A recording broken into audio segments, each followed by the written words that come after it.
文化部发起庄头剧场巡回活动，邀请云门舞集、明华园等大大小小，总共有60个团体，要90个县市演出，希望偏乡会当接触到艺术表演。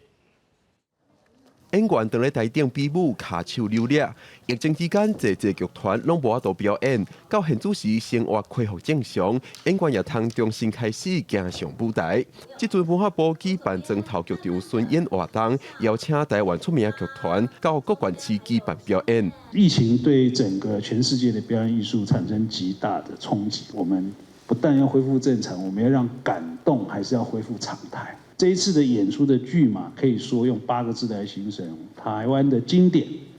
我们世代的精选。亲像这摆的巡演，就邀请出名的剧团明华园戏剧总团，因为本的戏是演一摆就要出动300人的超限白社团。最经典水漫金山，那个时候我们的主舞台在表演，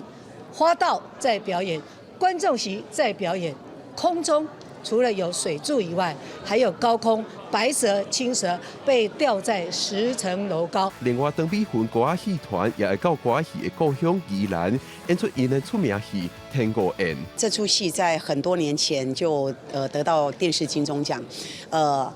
在前2年的时候，我们在经过重新制作这档戏。这摆的巡演计划为8月开始到年尾，会有10个大型剧团，各传领5个小型剧团，分别到10个县市演出。文化部表示，计将60个剧团参与，除了希望表演技术通在疫情了后恢复正常，也达到文化边缘的效果。记者郭文正由台北报道。